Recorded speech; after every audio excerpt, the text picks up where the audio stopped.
Hello दोस्तों, तो कैसे हैं आप सब लोग। स्वागत करता हूं मैं आपका आपके अपने चैनल मैथ जीरो से में, जिसमें हमने मैथ को बिल्कुल जीरो से लेके चले हैं और एक को एक स्टेप ऐसे समझाया कि हर उस बच्चे को समझ में आएगा जिसने अभी तक कुछ नहीं पढ़ा है। सही है। हमने हाई स्कूल का मैथ, 10th का मैथ, जिसमें हमने पहला, दूसरा, तीसरा 3 चैप्टर कंप्लीट कर लिए हैं। आज हम शुरुआत करने वाले हैं चैप्टर नंबर 4, जिसका नाम है द्विघात समीकरण। ठीक है, बिना टाइम वेस्ट किए 2-4 बातें हैं इस चैप्टर में जो तुम्हें मैं बताऊंगा। उसके बाद जो टाइम बचेगा तो 1-2 सवाल हम इस पे कर लेंगे। सही है भैया। तो पहली एक्सरसाइज अगर तुम देखोगे इसमें तो वो क्या है कि इसी पे है कि भैया द्विघात समीकरण ये है या नहीं है, वो पता करना है बस। ठीक है, तो उस पे हम यही बात कर लेंगे। देखो जरा, चैप्टर का नाम है द्विघात समीकरण। सही है, मतलब एक समीकरण होगी, उसकी घात कितनी होगी? 2। सही है, अभी बताएंगे। दूसरी बात, पहली बात आती है इसमें समीकरण। समीकरण क्या है, समीकरण क्या है और बहुपद क्या है, समीकरण और बहुपद में अंतर क्या है। वैसे मैंने पिछली क्लासों में भी बताया है, जब मैंने बहुपद पढ़ाया था उसमें मैंने सारा का सारा बिल्कुल बताया है, लेकिन फिर भी एक बार चर्चा कर लेते हैं। जैसे मैं कुछ पद लिख दूं, मैंने लिखे ए एक्स, ठीक है भैया, मैंने लिखा ए एक्स प्लस का बी वाई प्लस का सी बराबर का 0। ठीक है, तो मैंने इन पदों की तुलना किससे कर दी? इन 0 से कर दी। भाई इन पदों की तुलना मैंने किससे कर दी? इस 0 से कर दी। तो ये हो गई हमारी समीकरण।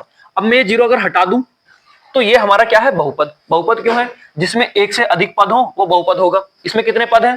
1, 2, 3। पद किससे अलग होते हैं? प्लस और माइनस के चिन्ह से। गुणा के चिन्ह से पद अलग नहीं होते हैं। ठीक है, तो यहाँ प्लस का चिन्ह है, यहाँ प्लस का चिन्ह है, एक पद ये है, एक पद ये है, एक पद ये है। इसमें 3 पद है, 3 पद है, तो ये क्या है? एक बहुपद है। अगर मैं इसकी तुलना किसी संख्या से कर दूं तो ये क्या हो जाएगी? समीकरण हो जाएगी। मतलब मैं बराबर में इसकी तुलना किसी भी पद से कर दूं, किन्हीं भी पदों से कर दूं, तो ये क्या हो जाएगी? हमारी समीकरण हो जाएगी। ठीक है भाई, इतनी बात समझ में आएगी समीकरण किसे कहते हैं। अब हम समीकरण पे बात नहीं करेंगे, हम बात किस पे करेंगे भैया? द्विघात समीकरण। मतलब जिस समीकरण की घात कितनी हो? 2। तो इसमें मैं अगर यहां लगा दूं, और द्विघात समीकरण हमेशा एक चर में होती है, ना कि 2 चरों में। द्विघात समीकरण किसमें होती है भैया? एक चर में। जैसे कि एक्स एक्स है तो क्या हो जाएगा? A X square plus B X plus का सी बराबर का 0। ठीक है भैया, तो यहां से आ जाएगा एक्स स्क्वायर। अब इस समीकरण में जो सबसे बड़ी घात है, देखो यहाँ x की एक घात है, यहाँ x की 2 घात है। तो जिस समीकरण की सबसे बड़ी घात 2 होगी, या ऐसे कह सकते हैं जिस समीकरण में सबसे बड़ी घात 2 होगी चर की, ठीक है, इनको हम कहते हैं चर, इन दोनों को। सही है। और जो हमारे ये है a, b और c, ठीक है, इन तीनों को कहते हैं हम गुणांक। इन तीनों को क्या कहते हैं भैया जी? हम गुणांक। ठीक है भाई, इतनी बात समझ में आई। मतलब हमने गुणांक पे बात कर ली, समीकरण पे बात कर ली। समीकरण क्या है? किन्हीं पदों की तुलना किन्हीं पदों से कर दूं, समीकरण है। गुणांक क्या है? गुणांक जो हमारी, अच्छा समीकरण तो पता चला। द्विघात समीकरण क्या है? द्विघात समीकरण जिसमें समीकरण की सबसे बड़ी घात कितनी हो? 2 हो। इसमें जो समीकरण की घात है वो कितनी है? 2। तो ये क्या हो जाएगी? हमारी द्विघात समीकरण। ठीक है भाई, ये हो जाएगी हमारी द्विघात समीकरण। ठीक है, अब यदि इसमें क्या होता, ये जो सबसे बड़ी घात है 3 हो जाती। कैसे करके? ऐसे ए एक्स की घात 3 plus B x square plus का सी एक्स प्लस का डी बराबर का 0 या बराबर 1 या बराबर 2, कुछ भी हो सकता है, उसमें कोई दिक्कत नहीं है।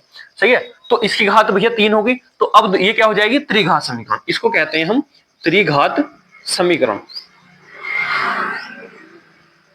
इसको कहेंगे हम त्रिघात समीकरण। वैसे मैंने पहले भी क्लासों में चर्चा करी है, आप चाहे तो देख सकते हैं। ठीक है भाई, तो हमारा ये आ गया द्विघात समीकरण, जिस समीकरण में सबसे बड़ी घात 2 हो। हम पढ़ने वाले हैं द्विघात समीकरण, तो हमें लेना देना किससे है? द्विघात से। इस 3 की जगह 4 हो जाए सबसे बड़ी घात चतुर्थ घात समीकरण, 5 हो जाए पंचघात समीकरण, 6 हो जाए 6 घात समीकरण। इस तरीके से चलती रहती है। ठीक है, उसमें कोई दिक्कत वाली बात होनी नहीं चाहिए। अब हम इसमें बात कर रहे थे कि भैया जिस समीकरण की सबसे बड़ी घात कितनी होगी? 2 होगी, वो क्या हो जाएगी? हमारी द्विघात समीकरण। ठीक है, अब द्विघात समीकरण के गुणांक कौन कौन से होते हैं? गुणांक होते हैं ए बी सी, जिनको हम एबीसी कहते हैं। मतलब एक्स स्क्वायर की गुणा में कुछ लिखा हुआ होगा, एक्स की गुणा में कुछ संख्या लिखी हुई होगी, और ये संख्या अकेली लिखी होगी बिना एक्स के। तो ये हमारे क्या हो जाएंगे? गुणांक। इनको क्या कहते हैं हम भैया? गुणांक। मैंने लिख दिया कि ए बी सी जो है ये हमारे गुणांक है। ठीक है, इनकी जरूरत भी पड़ने वाली है। सही है। दूसरी बात आती है मूल अथवा शून्यक। मूल अथवा शून्यक। अब जैसे मैं ये समीकरण की बात करी, मैंने इसकी तुलना कर दी 0 से। ठीक है, तो इसका मतलब क्या हुआ? x के कुछ ऐसे मान रखने पड़ेंगे जिससे पूरा का पूरा क्या हो जाए? 0 हो जाए, तभी तो ये 0 के बराबर होगा। भाई एक ये चीज है, एक ये चीज है, ये दोनों बराबर हैं। तो दोनों बराबर हैं, भले लिखने का रूप अलग है लेकिन है तो बराबर। तो इसमें हमें क्या करना पड़ेगा? अगर हमें दिखाना है कि ये बराबर है तो ये भी क्या होना चाहिए? 0, ये भी क्या होना चाहिए? 0। कैसे करेंगे भाई? यहाँ तो संख्याएं होंगी, संख्या को तो चेंज कर नहीं सकते, किसको चेंज करेंगे? x और इस वाले x को, x का कुछ ऐसा मान ढूंढेंगे या ऐसे मान ढूंढेंगे जो इसको समीकरण को क्या कर दे हमारी जीरो। ठीक है भाई, देखो अब जरा, तो यहां से तुम्हें क्या करना पड़ेगा, x के मान निकालने पड़ेंगे। और जो x के मान हम निकालेंगे, जो मेथड है वो अभी आगे सीखेंगे, जो हम x के मान निकालेंगे वही हमारे क्या है, मूल, अथवा उन्हीं को कहते हैं हम शून्यक, और उन्हीं को हम एक नाम दे देते हैं अल्फा और बीटा। इतनी बात समझ में आई? ठीक है, अब देखो इसमें हमने गुणांक पता करा और मूल क्या होते हैं, मूल x के वह मान जो इनमें यहां रख दूं मैं, तो इस समीकरण को क्या कर दें, या इस बहुपद को शून्य के बराबर कर दें, क्योंकि बराबर में क्या दे रखा है, शून्य, इसलिए उनको क्या कहते हैं हम, शून्य या मूल कहते हैं। इन्हीं को हम अल्फा और बीटा भी कहते हैं। अब इसमें हम नीचे आगे बढ़ेंगे तो हम जब इसके मूल निकालने सीख जाएंगे तो हमें मिलेगा विविध कर। विविध कर क्या है, विविध कर को हम डी से रिप्रेजेंट करते हैं, इसका फॉर्मूला है b square minus 4ac। We और ए और सी क्या है, ये हमारे गुणांक हैं जो हमने अभी ऊपर बताए, वो समीकरण में दिए हुए होंगे। एक्स गुणा में जो लिखा होगा वो ए, खाली एक्स गुणा में जो लिखा होगा वो वी, और जो एसी लिखा होगा वो सी। जब सवाल करेंगे सब समझ में आएगा। ठीक है, तो ये क्या हो जाएगा भैया हमारा विविध कर। विविध कर क्या होता है, विविध कर हमें ये बताता है कि भैया इस जो समीकरण है, द्विघात समीकरण है, इसके मूल हम निकाल भी सकते हैं या नहीं, ये किसी कौन बताता है हमें, विविध कर। ठीक है, क्योंकि श्रीधराचार्य ने एक सूत्र दिया था, श्रीधराचार्य जी ने एक सूत्र दिया था भैया। सूत्र क्या था वो देखो जरा, सूत्र था x बराबर माइनस के b plus minus under root b square minus 4ac बटे 2a। ठीक है, इसका नाम क्या है, श्रीधराचार्य सूत्र, श्रीधराचार्य सूत्र। ठीक है, अब इस सूत्र के अकॉर्डिंग चलता है विविध कर, क्योंकि विविध कर देखो क्या है, b square minus 4ac, b square minus 4ac कहां पे है, यहां पे है, अंदर अंदर बैठा हुआ है। सही है, तो ये x के मान निकालने के लिए सूत्र लगता है, द्विघात समीकरण में x के मान निकालने के लिए ये वाला सूत्र लगता है। तो इस सूत्र में हम क्या रखते हैं, गुणांकों की सहायता से x का मान निकाल लेते हैं। ठीक है, निकलेगा तो उन्हीं की सहायता से। तो ये देखो दो चिन्ह है, प्लस और माइनस, तो अगर घात देखो, यहां से एक बात और समझो, अगर किसी समीकरण की घात 2 है तो उसमें जो x है या उसमें जो चर है उसके 2 मान होंगे, और अगर 3 है, उस समीकरण में सबसे बड़ी घात 3 है, तो उसमें जो चर है उसके 3 मान होंगे। ठीक है, तो ऐसे यहां भी x के कितने मान होंगे, 2 मान होंगे, एक प्लस चिन्ह के साथ, दूसरा माइनस चिन्ह के साथ, इसलिए 2 चिन्ह लगाए जाते हैं सूत्र में। ठीक है, अब ये यहाँ पे हम देखेंगे तो यहाँ पे अंडर रूट के अंदर है, तो यहां से हमें पता चल जाता है कि इसके मूल निकाल सकते हैं नहीं। देखो अगर ये संख्या काल्पनिक आ गई तो फिर मैं इसके मूल नहीं निकाल सकता, क्योंकि काल्पनिक संख्या हमें सोल्व करनी नहीं आती है। ठीक है, तो यहीं से एक सूत्र बना दिया, विविध कर d बराबर बी स्क्वायर माइनस 4ac, और इसकी कंडीशन दे दी। क्या कंडीशन दे दी, कि यदि d जो है बड़ा है 0 से, ठीक है, और d बराबर है 0 के, d छोटा है 0 से, तब क्या क्या होगा उसके बारे में समझो। यदि d बड़ा है 0 से, अगर d या विविध कर बड़ा है 0 से, तब उसके वास्तविक मूल होंगे, वास्तविक मूल होंगे। ठीक है, और कैसे होंगे, अद्वितीय होंगे। कैसे होंगे भैया, अद्वितीय। ठीक है, अद्वितीय मूल होंगे मतलब यूनिक होंगे। सही है, अलग अलग होंगे।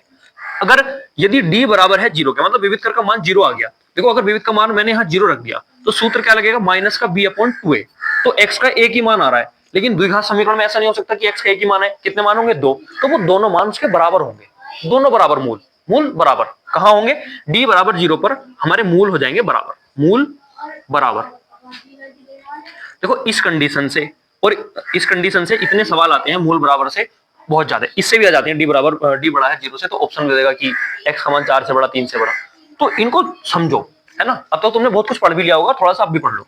सही है, तो d बराबर हमारा क्या था भैया, चलो ये था।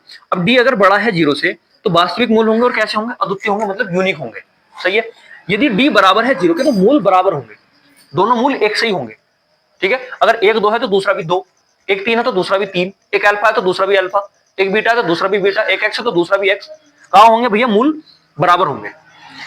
वास्तविक कब होंगे, जब डी जो है प्लस की कोई संख्या आ जाए। देखो अगर मैं यहाँ प्लस की कोई संख्या रख दूंगा अंडर रूट के अंदर, तो उसका कोई ना कोई मान निकल ही आएगा, कोई ना कोई मान तो निकल ही आएगा। अगर अंडर रूट के अंदर यहाँ मैं क्या रख दूंगा, प्लस की संख्या, तो कोई ना कोई मान तो आएगा ही। अंडर रूट में ही आए, अंडर रूट ही छोड़ो, अंडर रूट ही आया, संख्या तो होगी ना कोई, तो वहां से हम उसके बाद से मूल निकाल सकते हैं। सही है, लेकिन अगर मैं d बराबर 0 यहाँ रख दूं तो ये पूरा 0 हो गया अंडर रूट, तो कितना बचा, माइनस के b अपॉन 2a, मतलब इतना ही सूत्र बच रहा है। अगर देखो यहाँ लिख दूंगा मैं, यदि यहाँ एक कंडीशन बना दूं मैं, यदि d बराबर 0 तो x बराबर कितना हो जाएगा, माइनस का b अपॉन 2a। ये सूत्र भी यूज होता है। ठीक है, जब दोनों मूल बराबर हो तो ये सूत्र भी यूज होता है हमारा।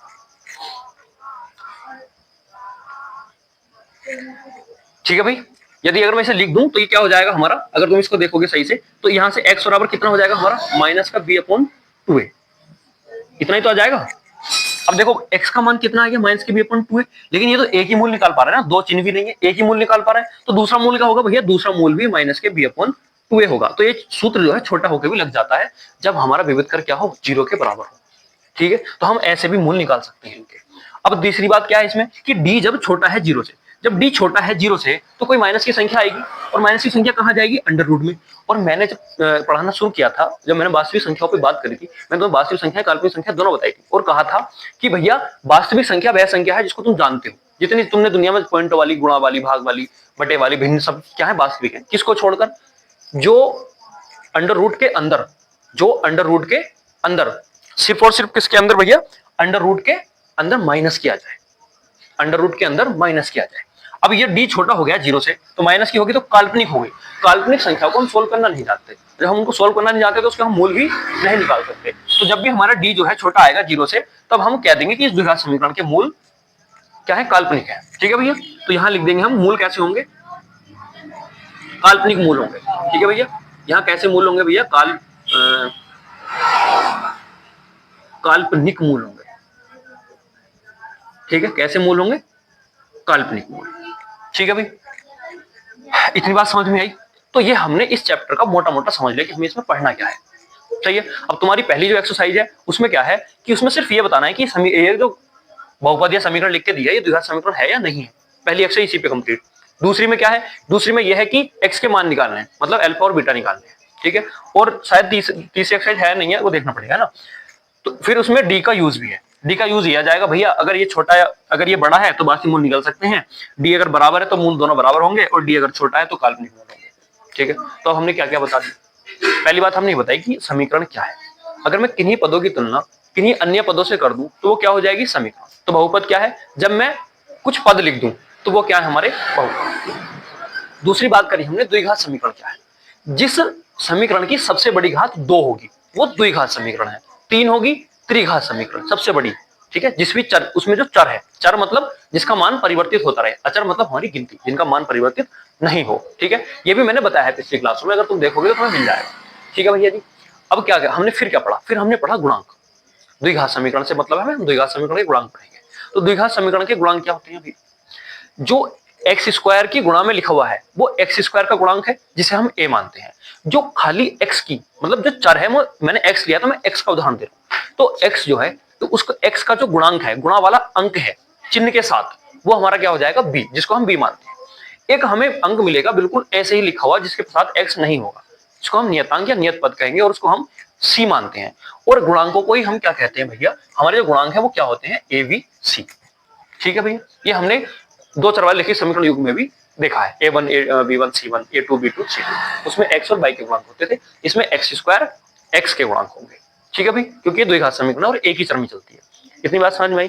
फिर हमने पढ़ा कि मूल, मूल अथवा शून्य या अल्फा बीटा किसे कहते हैं। तो x के वह मान जो उसके बराबर में लिखा हुआ है उसको बराबर सिद्ध कर दें। ये बराबर में 0 है, ठीक है, बराबर में 0 है तो उस समीकरण का मान 0 0 कर दे। वह जो मान है वही क्या है भैया, हमारे मूल और शून्यक है। निकालने का मेथड है और एक सूत्र है। सूत्र क्या है, श्रीधराचार्य सूत्र, x बराबर माइनस का b plus minus under root b square minus 4ac upon 2a। इसमें 3 कंडीशन बनती हैं। क्या कंडीशन बनती हैं, इस वाली कंडीशन से बनती है कि अगर डी मतलब ये जो है बड़ा है 0 से, अगर ये जो चीज है ये बड़ी है 0 से, तो वास्तविक मूल होंगे और अद्वितीय होंगे, मतलब यूनिक होंगे। एक का मान 2, एक का मान 3 होगा, है ना। एक का मान -1 है तो दूसरे का मान -2 हो सकता है। एक का मान -1/2 है तो दूसरे का मान 1/2 हो सकता है। सेम नहीं होंगे, अलग अलग होंगे, यूनिक होंगे। ठीक है भैया। अगर यहाँ भैया ये इसका मान 0 हो गया, इसका मान अगर 0 हो गया तो 0 पे क्या होगा, दोनों मूल बराबर होंगे। अगर पहला 1 है तो दूसरा भी 1, पहला 2 है तो दूसरा भी 2, पहला 3 है तो तीसरा भी 3, ऐसे होगा। सही है। अब यदि डी छोटा है 0 से, तब हम उससे मूल नहीं निकाल सकते, हम उसको कैलकुलेट नहीं कर सकते, वो काल्पनिक मूल होंगे। क्यों, क्योंकि यहाँ माइनस लग जाएगा और अंडर रूट के अंदर जब भी माइनस लगेगा वो संख्या काल्पनिक हो जाएगी, उसको हम नहीं सोल्व कर सकते। ठीक है भैया, इतनी बात हमने इसमें समझी है। और अगर कोई द्विघात समीकरण है तो उसमें x के 2 मान होंगे, त्रिघात समीकरण है तो उसमें x के 3 मान होंगे। मतलब जितने घात की समीकरण होगी उसके उतने ही मान निकलेंगे उस चर के, जो जिस चर में वो समीकरण है। ठीक है, इतनी बात हमने इसमें सीखी है। बताओ यहां तक किसी बच्चों को दिक्कत हो तो जल्दी बताओ।